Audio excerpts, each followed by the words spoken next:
A gente fala agora sobre os problemas com a justiça da futura ministra da Cultura, Margareth Menezes, anunciada por Lula. Isso porque a ONG de Margareth, que realiza projetos sociais, tem problemas justamente com a União. Em dezembro de 2020, o Tribunal de Contas da União condenou a Associação Fábrica Cultural a devolver cerca de R$340 mil aos cofres públicos por irregularidades detectadas em um convênio assinado em 2010, último ano do governo Lula, entre a ONG e o Ministério da Cultura para a realização de um seminário. Além dos problemas citados, os técnicos do TCU identificaram um pagamento suspeito de R$120 mil à empresa Foco Entretenimento. Ao verificarem o quadro societário da empresa, descobriram que ela pertencia a duas diretoras da própria ONG de Margareth. Além do débito com o ministério que vai comandar, Margareth acumula dívidas tributárias e previdenciárias.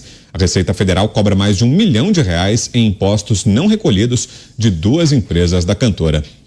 Zé. Olha, essa divisão da esplanada dos ministérios provoca muito problema para o futuro governo. Primeiro, é normal que num processo assim, é como numa revolução, não há espaço para todos que participaram do processo. Então, já de início, a gente anuncia decepções, haverá decepções. E essa divisão da esplanada dos ministérios entre mulheres, negros, cotas que não levam em consideração a competência, acontece esse tipo de coisa. Essas pessoas usam ONGs para se alimentarem, ou seja, as ONGs são arrecadadoras, e isso é antigo. Já houve no Congresso Nacional 2 CPIs investigando exatamente ONGs. ONG significa organização não governamental. E esse pressuposto do terceiro setor que eu acho importantíssimo. O terceiro setor é importante. Agora, receber dinheiro público, pagar com dinheiro público, não precisava ser ONG.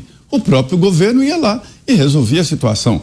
O presidente Jair Bolsonaro, durante o seu governo, colocou um freio nessa história de ONGs, principalmente do lado do meio ambiente. Ele mesmo disse, pode ter cometido algumas injustiças?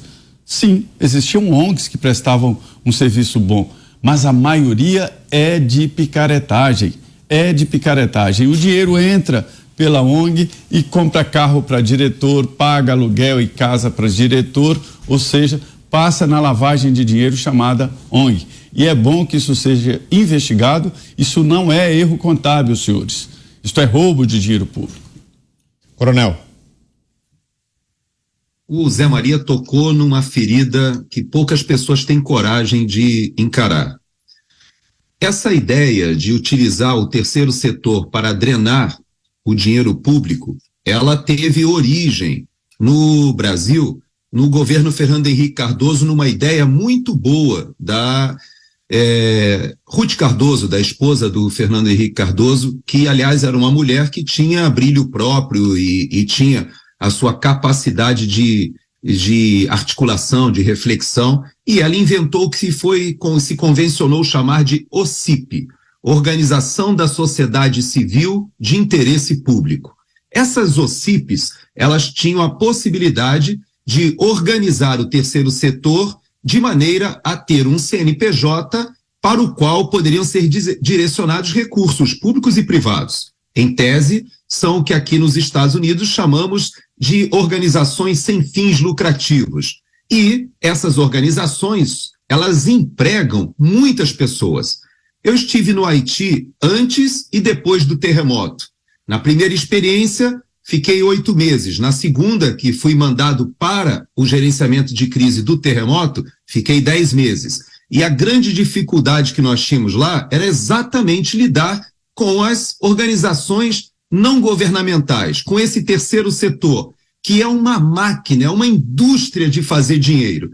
Os projetos no Haiti, eu descobri depois, convivendo com os próprios haitianos, eles são organizados e são arquitetados com milhões de dólares, mas apenas 10% disso chega na ponta da linha, porque são projetos, depois são reconhecimentos, hospedagem, aluguéis de carros e uma série de coisas que são feitas e o beneficiário na ponta da linha recebe apenas, na melhor das hipóteses, 10% de todo aquele dinheiro investido.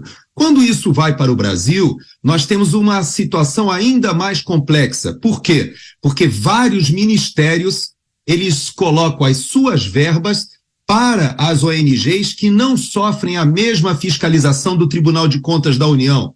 Várias dessas atividades, seja na FUNAI, seja na área de meio ambiente, seja na área até de saúde, em alguns setores do país onde as organizações de saúde ou o próprio SUS não pode chegar, essa terceirização, que muitas vezes tem organizações religiosas, como o Zé falou, muitas organizações muito bem intencionadas e que querem servir o público, mas a grande maioria, infelizmente, são grandes indústrias de repasse do dinheiro público para interesses privados. Diga, Mota. O governo não tem dinheiro. A ex-primeira-ministra britânica Margaret Thatcher já explicou isso. O dinheiro do governo é o dinheiro das famílias. O dinheiro do governo é o dinheiro dos trabalhadores. Sabe esse tal dinheiro que está lá nos cofres públicos? É aquele dinheiro que você estava planejando usar para fazer um curso de inglês, quem sabe melhorar de vida. É o dinheiro que ia pagar aquele aparelho de dentes que o seu filho precisa tanto. É o dinheiro que ia servir para dar de entrada naquela casinha. É o dinheiro que ia pagar aquela consulta médica que a sua mãe idosa precisa tanto fazer. Nada disso vai acontecer mais, porque aquele dinheiro que era seu, ele foi tomado pelo governo, através de impostos, taxas, contribuições, que estão embutidos em absolutamente tudo o que você compra, o que você paga. O dinheiro saiu do seu bolso, entrou no cofre do governo e virou dinheiro público. É esse dinheiro que a ministra está devendo.